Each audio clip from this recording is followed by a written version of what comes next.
Welcome to the Simply Be Found Huddle, where Dean and Rob talk about everything business and just marketing and how to get your business found and increase your sales.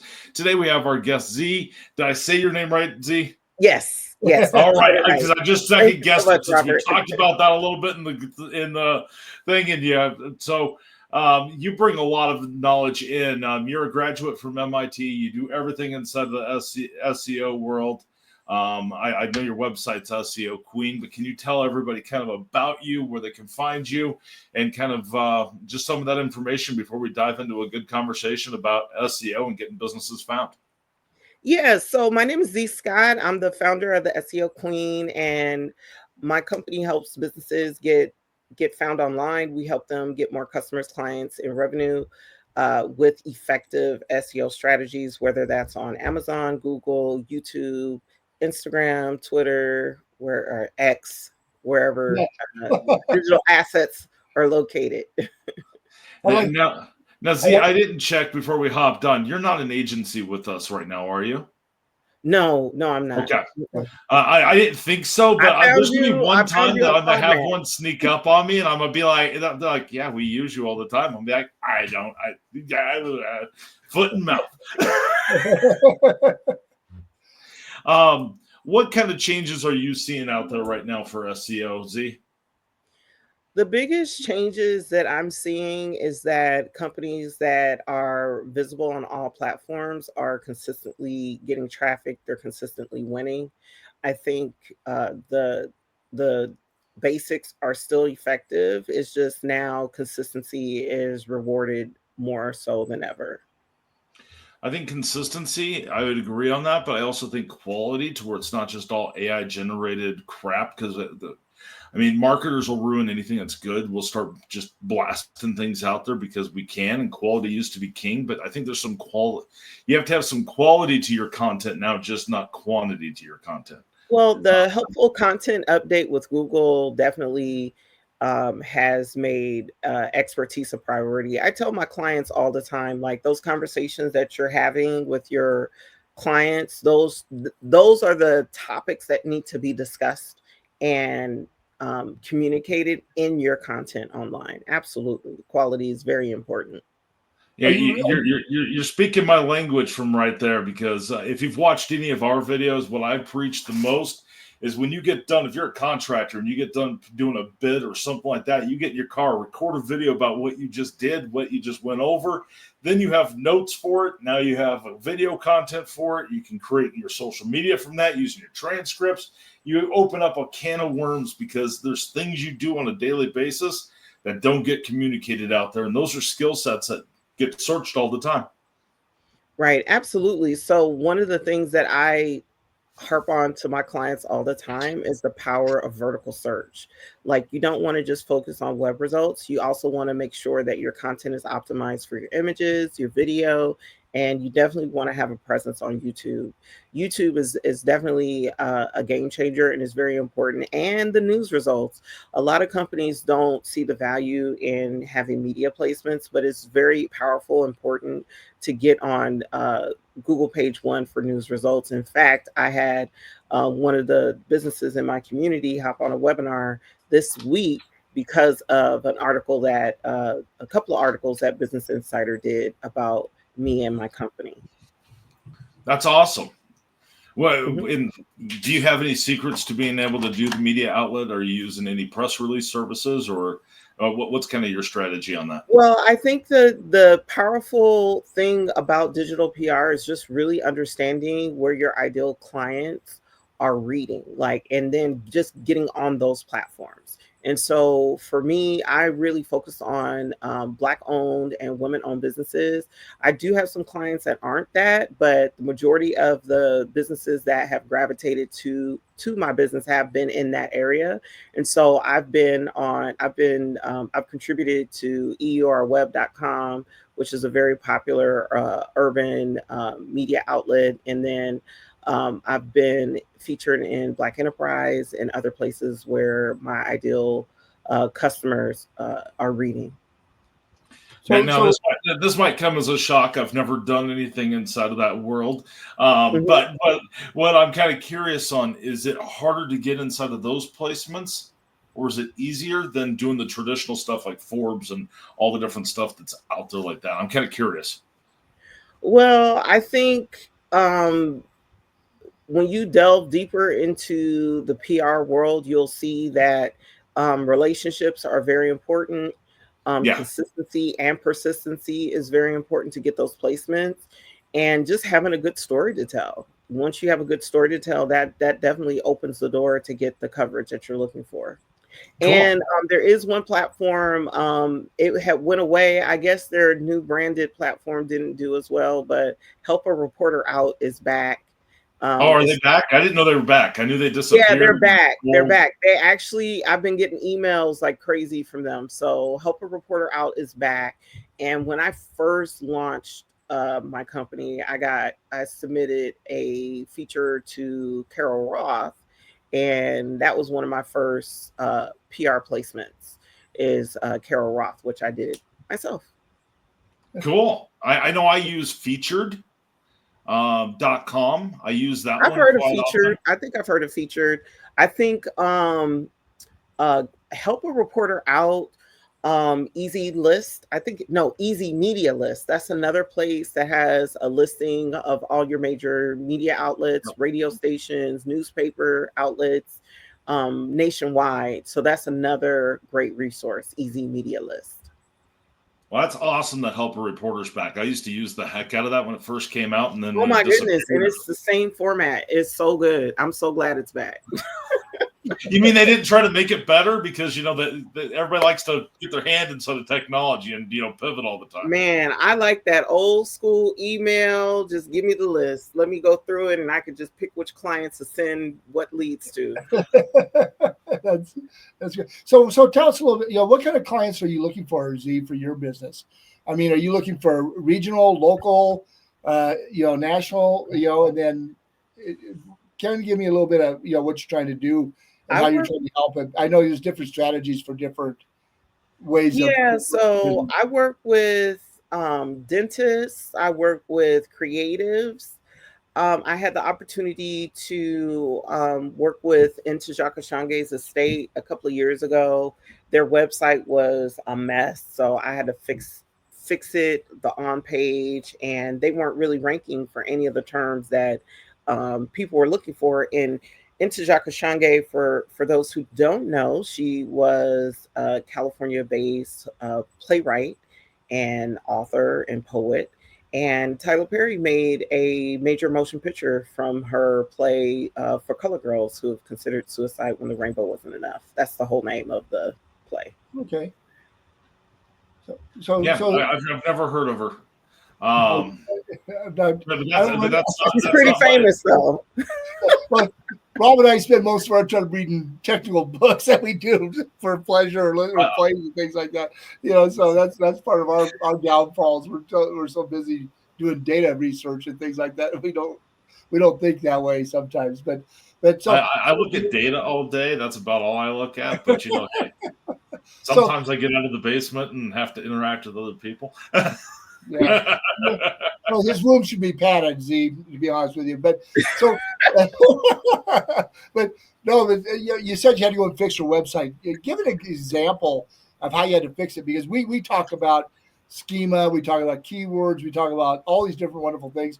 What would you tell business owners to be looking at for their websites? Because people they create them, but they don't really have good structure, I guess. Well, first of all, one thing I see a lot is that people do not use the domain right. So they'll use if they have a Shopify store, it'll be their brand name .shopify, myshopify.com. Like, that is so not SEO friendly. It's not SEO friendly. So you have to configure your domain correctly. In fact, I got a phone call from a friend yesterday who wanted me to walk her through how to change the domain so the domain is a top level domain.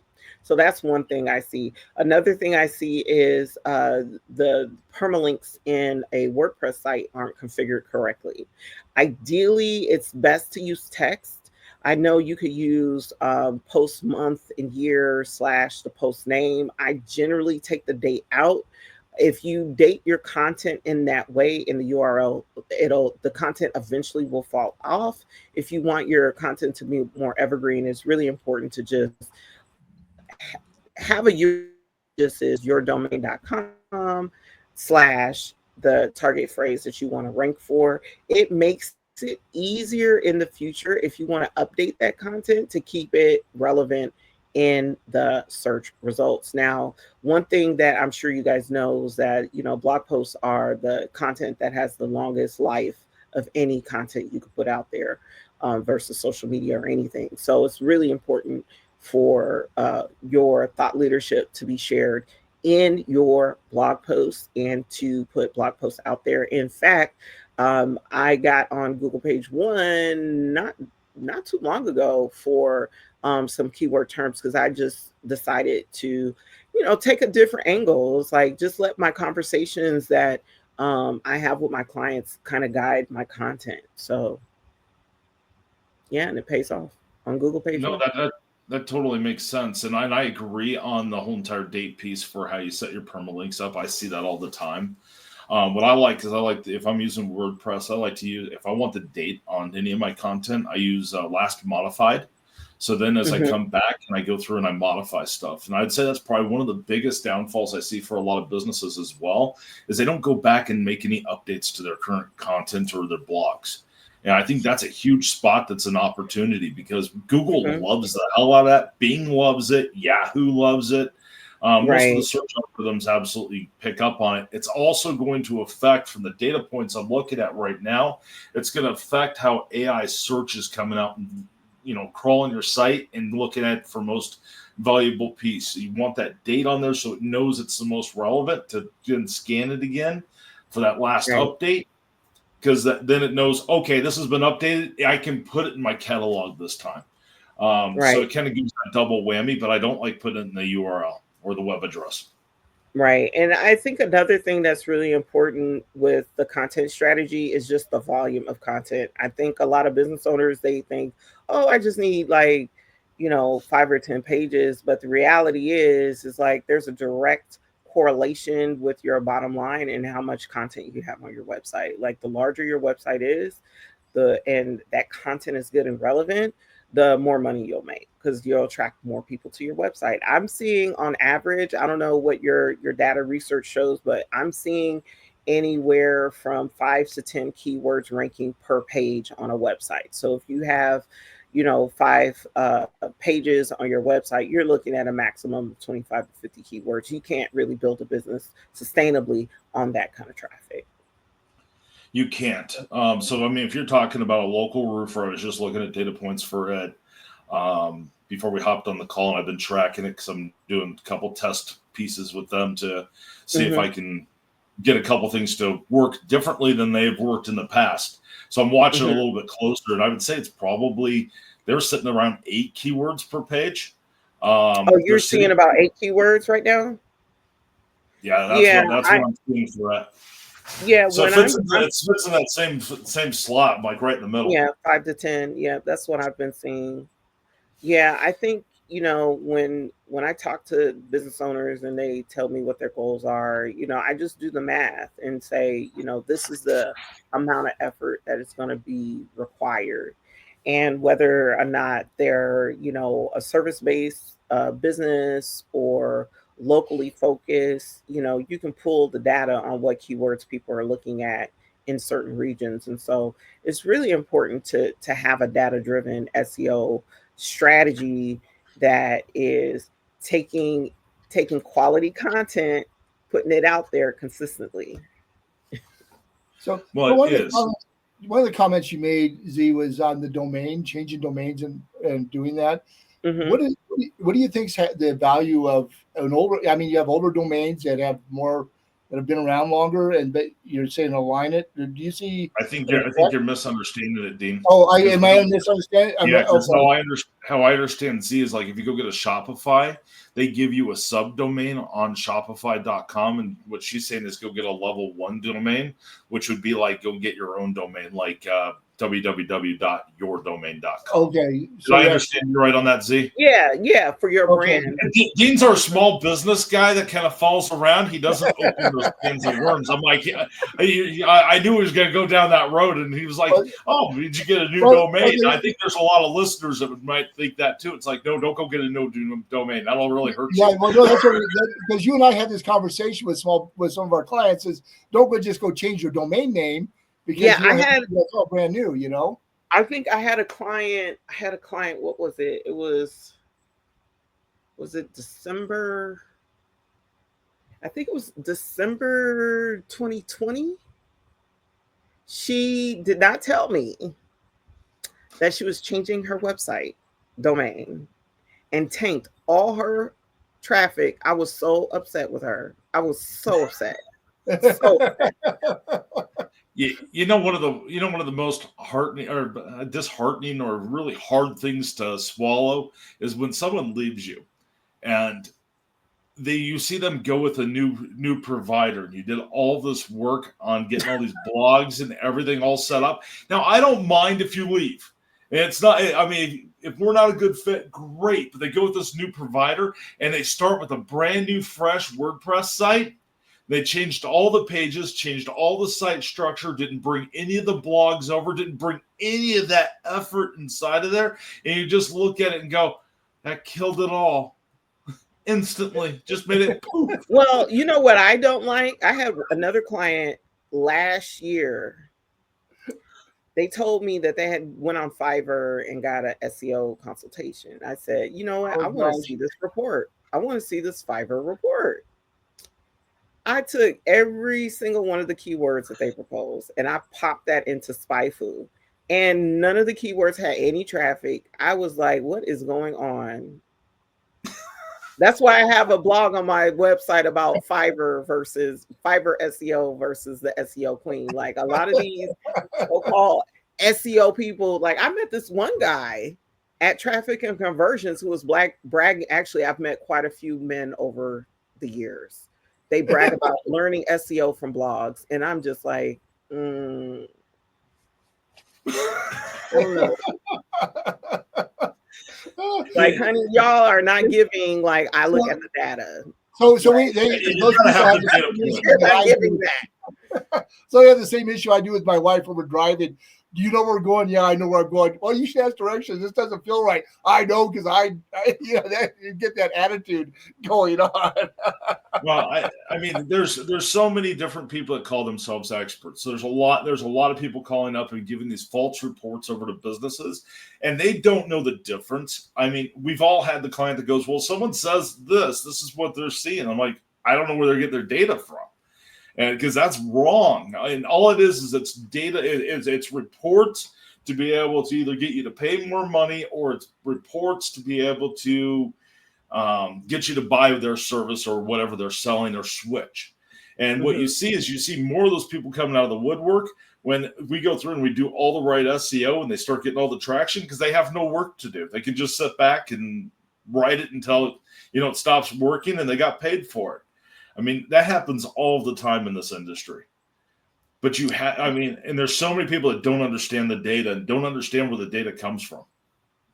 Yeah, I had the opportunity to work with Lendistry. Lendistry has it's not only just a capital loan organization, they have a technical assistance arm. So I was a consultant in California for their technical assistance arm. And I had the opportunity to educate hundreds of business owners through that program. And it was great because I was able to step them through the process, because you first get to know who your avatar is. You need to understand what their pain points. Then you can start to look for the right keywords. Then you can start creating content. Once you get the content out there, the first thing you want to make sure that content is indexing on Google. If that content isn't indexing, and then you need to tweak that content until it does index. And then once you get an index, then you need to build backlinks and share it on social media so that it moves up in the search results. And if you have a little extra effort and money, you want to make sure that you get that content that you created linked on a press release or something like that, so that you can get the maximum bang for your buck. And I think a lot of business owners, they expect, once you build a website, the traffic is automatically going to come. But there's steps to it. You have to go step by step so you build a good foundation. And over time, if you're consistent, Google will give you the hockey stick, because that's what we're always working towards, is the hockey stick. It is. So I call that the Field of Dreams moment, Z. So everybody, you could build a beautiful website. It could be the most gorgeous website, have all these beautiful pages. And then people go, well, I'm not getting any traffic to that website. Well, if you build it, they won't come. You got to drive the traffic to it. Right. So if you've watched any of our videos, I talk about all the time about the 3 pillars. You have content, you have authority, and trust. And to be able to build onto those 3 pillars, you have to grow a tree of ecosystem, and you have to control that organically. It starts with your root base. We call that our listings engine. We work with over 1,000 networks that we send out, information to, build those backlinks, all those things for the local business. And then you have your tree trunk. That's going to be your website. That's going to be your SEO. That's going to be your city pages, your main core data structured, schema ready website. Then you have your Canopy at the top. You have multiple branches. So you have like your blog. I put your blog up there. I put social media up there. Then you have your sub branches of each of those networks. You have email marketing. You have video marketing. You have you might have pay per click and all that different stuff up in your Canopy, even though we don't touch that side. But it's all part of what drives traffic to that website and gives you those pieces of that content and that authority and that trust. And I think that's really super important. Because if you don't have good structure and you don't have good data, your tree's going to fall over. And we didn't figure that out of coming up with the tree concept up until about a month and a half ago, something like that. 2 months, yeah. Well, you know what? I'm glad you discovered it, because I've been lurking. I lurk on a lot of different industry blogs and forums, and I read about a lot of people crying about their traffic just dissipating.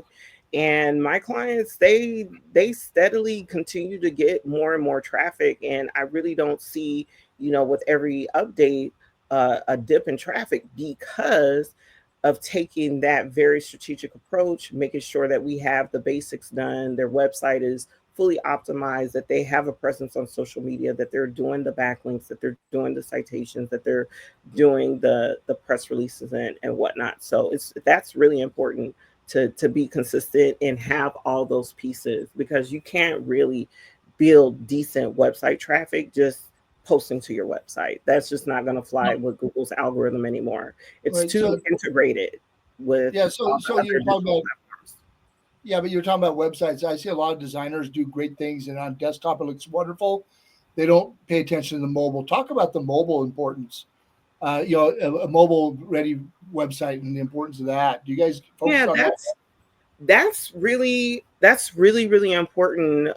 Fun fact, most people come to my website from a desktop, but most people come to my clients' websites from mobile devices.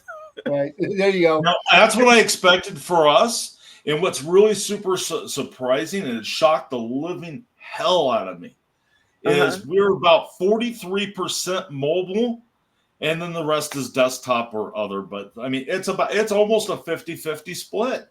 And yeah, for me, it's more like I looked at it, I'm like, really? For a B2B site, that's weird. Yeah, I guess more people want to just be on their computer rather than their cell phones when they're looking for marketing services. But we get a lot of signups in the middle of the night, which I figure, if I'm thinking like a business owner, I figure it's the guy or the gal that's up at night and they're thinking about, God, they have that approach. And I think a lot of people have that approach right now of, I know I should be doing something else, but I don't know what else that is. Right. And I was coming up with ideas for my next book idea, because I've got one going and I'm just going to do another, and I was coming up with titles, and that was what I came up with. Is basically, I should be doing something, but I'm not sure what else it is. I'm going to kind of play with that one. But I think a lot of business owners have that, and they're worried about, where the economy is right now. And a lot of them are spending tons of money on ads, and I just don't agree on the ad approach. It is not a good long-term strategy. And it sounds like you agree with me on that. Let me know if you don't agree. But I don't think ads are a great spot to use them for what they need to be. I love retargeting ads, but just going out and buying ads is not a long-term strategy to be able to grow your business. It's not building anything for yourself whatsoever. It's just a quick fix to be able to bring people into you. How do you look at ads? What's your opinion? If they give you an email address, it's fine.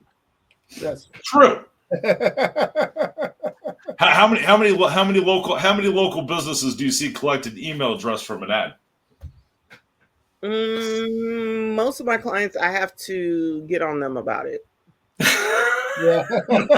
So Dean started as a client of mine, and we were just having this, before we started this whole thing and this whole process with my agency, and I'm still on him about emails. I'm like, emails are your golden gate to being able to drive business. Those are your connections where you can do it. Emails are really important, and I think if you can develop your email strategy and stick to it, it will yield tons of dividends. Are you using anything inside of WordPress for doing able to do emails and email marketing? I don't have any automation hooked into WordPress daily, but I do have a funnel that does have like a drip campaign attached to it when people go to it. I love Groundhog, so if you're a WordPress person, check out groundhog.io. It's with 2 G's. I'll take a look at it. Yeah, it's a full CRM, and it hooks inside of WordPress, so everything stays in one side of one area. That way, you're trying not to chase it, and nobody owns your data. You own your data. Yeah, I think it's really important to use the CRM. It's really important to get that email. Once you have the email, that's good. But I do see a lot of businesses. I get the impression that a lot of people are in panic mode right now. And they're in panic mode because there's so much going on politically. But one thing is for sure is people always need to get the word out. Like, people are always looking for content. And it's so important as a business owner to just continue to put yourself out there, because people are still searching for everything. I haven't really seen a dramatic drop in search numbers. I know that there's some news about Google that just came out about them overall, about their total searches. But even if the 2 trillion went to 1.5 trillion a year, that's still a heck of a lot of traffic to tap into. It's still a lot. So what I saw, I just was looking at data points this morning for where search traffic is coming from. YouTube is the #1 search engine right now that I'm seeing traffic from. Number 2 is going to be Google. Number 3 is going to be AI, and then number 4 is Bing. Now, the really bad part is you can't track voice search. You can't really track AI search because there's really no reporting analytics from it unless they click a link inside of the AI, and then you could get that information for a referral. But there's really no data points on that. I was talking to someone, it's been recently on a podcast, I was talking about this. I'm like, analytics really haven't caught up to where we are today. There's so many data points. But analytics are always lagging. And then we have the privacy, the cookie changes. So analytics are always, the attribution is always going to be a challenge. But I always say to business owners, it's really important not to worry about attribution so much, but to just get your brand out there and look at the bottom line overall. That's how you'll know. Goes back to that tree. Goes back to that ecosystem. Trying to be so laser on like this platform versus this platform versus this platform, you might cut off your nose to spite your face. You have to be careful.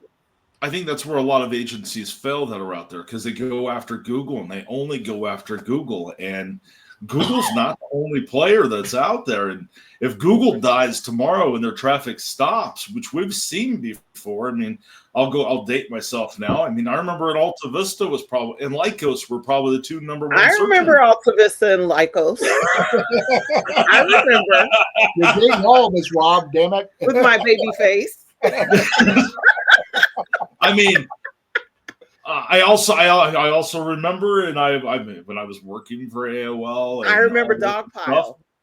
I mean, yeah, What was that? Dogpile? Dogpile is pretty cool. Oh, I don't remember that one. Of course, I was not tech savvy in the early days, So I mean, but a lot of people also thought that you could only, AOL was the internet or CompuServe. They all had their own little searches that were inside of those as well. And I mean, it's one of those things to where things always can be replaced. So you cannot focus on just one spot, because if it goes away tomorrow, or some regulation comes out, or they do an update where they decide to go a different direction, you're going to be screwed. Yeah. Because, I mean, they might do something stupid that's political that it just makes everybody turn away and go away from them. I mean, that seems to be the new thing that happens that kills big companies like that. But, I mean, you have to focus on, I don't like the term everywhere. You just have to not care where they come from. All you care about is getting eyeballs to your business. You care about getting more phone calls, getting more sales. You don't care what the report really says as a business owner. All you care about is what those results are going to be at the end of the day. And I think a lot of marketing agencies forget that, and they want to make everything fancy. Well, you got this many views, this many follows. It doesn't matter if they're not buying. Well, I also think, another thing that's really important with the change in the marketplace is to remember that the way people talk about products and services shifts over time. So doing a keyword audit is so important. And doing that, whenever you see traffic start to not be increased as much, or if you see anything in your data that isn't trending up, definitely take another look at the keyword research, because the way people talk about things is constantly shifting. Right. Well, we did that whole entire near me movement, and that's basically done. Most people aren't putting near me that I'm seeing inside of the data reports now.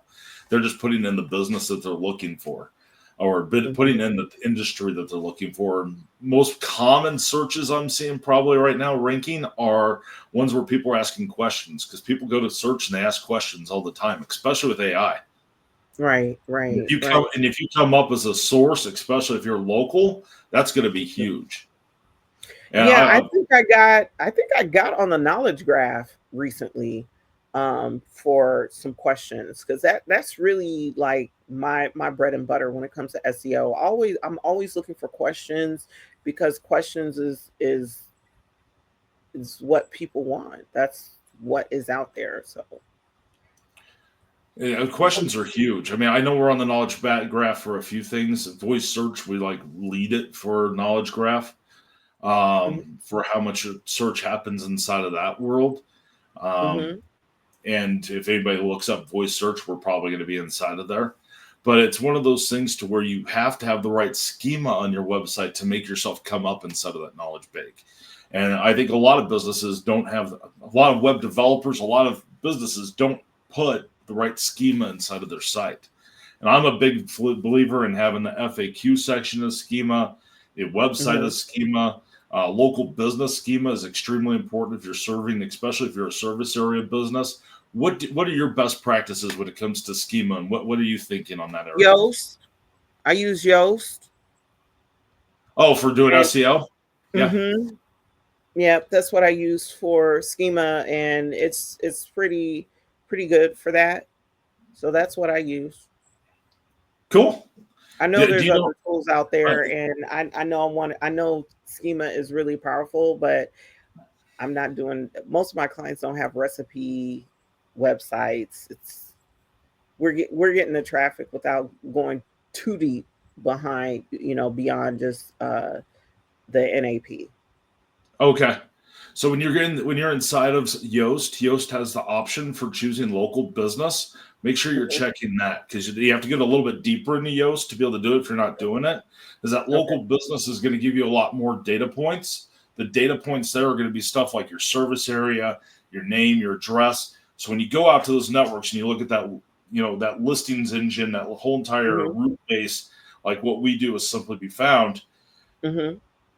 It's going to tag. So when you're going through and you're doing your verifications, most of those networks are looking for the local business schema for verification. Then it's able to connect it, because that's what kind of brings it together. And I think a lot of companies right now are from a data analyst or data science aspect, you have to be able to connect and bring those things together. And if you're not, you're losing out on major search volume.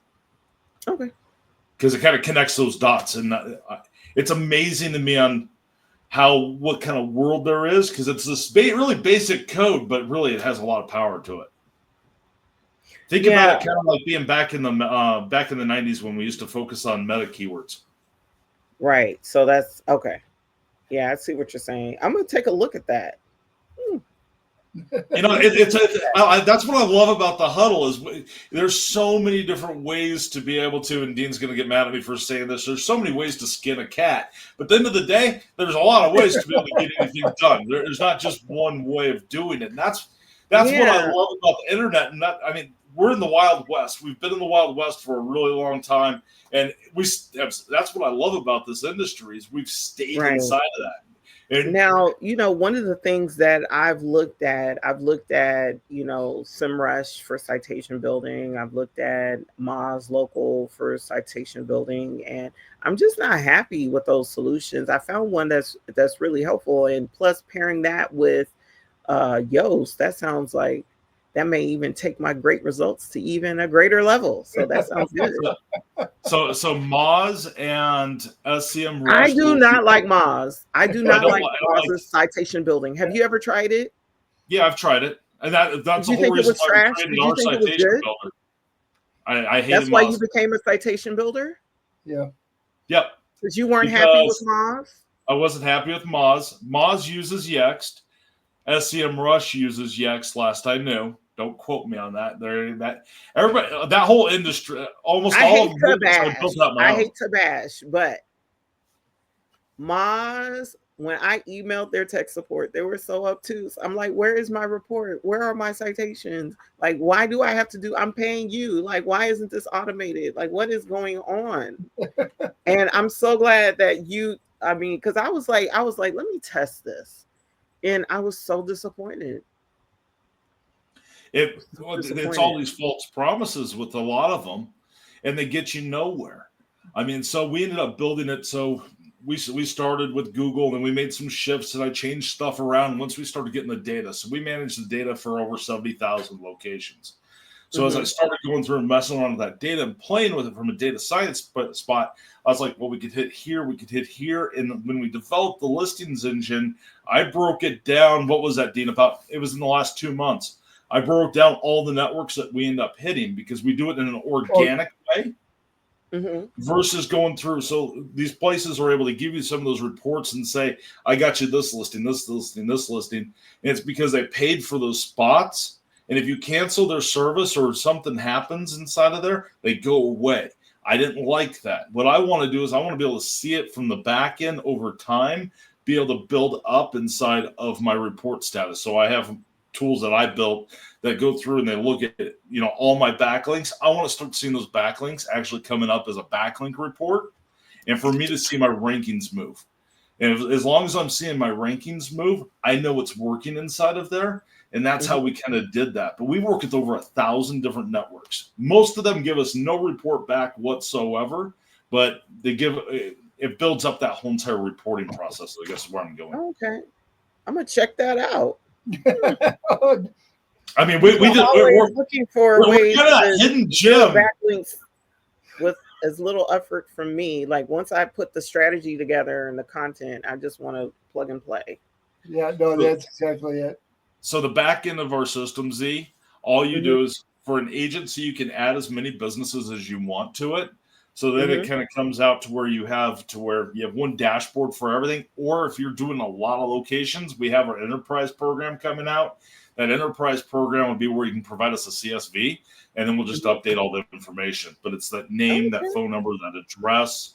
So enter three different descriptions: a short, a medium, and a long, and then keywords, products, and then it just goes out. Logo. It's super basic. We skim this down to where it is none of the fluff, and it's none of these really complicated programs that don't make any damn sense. And that's what I hated about Yext when I used it back in the day. Yeah, I never really liked Yext.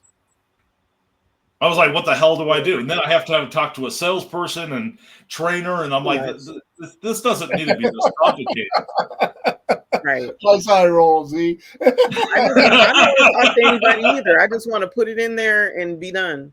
I want to put it in and I want it to go. And the only biggest thing I see for local businesses where they end up messing up that process for doing it is they want to make changes to their profile over and over. And ours, since it does it in that organic way, it never catches up to have consistency across. It takes about 90 days to get full consistency across all the networks. Gotcha. And it's like, so they never let it catch up because they're like, well, it's not working today. Well, you got to give it time. It's an organic approach. It's kind of like create it and forget it kind of thing. If you change something, then you go in and you make those adjustments. But you don't mess around with it much. No. And that's where we tied AI into it. So our AI is constantly going out looking for new networks and looking for matches and looking for different pieces. And it builds over time and starts to build it out. I mean, obviously, you're not going to be on 1,000 networks for every single business. And I think that a lot of people try to push that type of approach, but you can get up to that because once you take out restaurants, once you take out doctors, lawyers, all those specific niche categories, you get to a lower piece of networks. But and I think that's a huge spot for being able to build up your root base and then making sure you have that proper website in there and then doing everything inside of it. I think social media with these new changes coming out from Facebook, I think social media is starting to matter more now than it did a year ago. What's your opinion? I agree with you because I think I've seen a lot of businesses that have no social media presence. Their traffic is just disappearing and has disappeared overnight because, there's over 200 factors that Google's looking at, and social sharing and social relevancy is one of the signals that it's looking for. And if people aren't sharing your content, if you don't have a presence, Google's definitely going to lower your visibility online. It's a data point match. So just like the citations, if we look at it from a programmatic standpoint, it's yeses and nos inside the back end. Does it match? Right. Am I able to confirm this business is active? And it goes into those 3 pillars of content, authority, and trust. Because if you're active and putting content out, it's going to build your authority. It's going to build your trust. They all come together. Yes, they do. That's so true. So Z, if anybody's interested in coming and working with you, where would they find you at, and all the good details? You can email me at zhe@seoqueen.com or go to seoqueen.com and hop on my calendar. Awesome. Yeah. Well, I'd love to get you back and kind of dive into stuff. I think we could have some fun on the data side. Oh, absolutely. I would love to chop it up some more. Well, thank you for joining us today. This has been awesome. Thanks for having me. Thanks,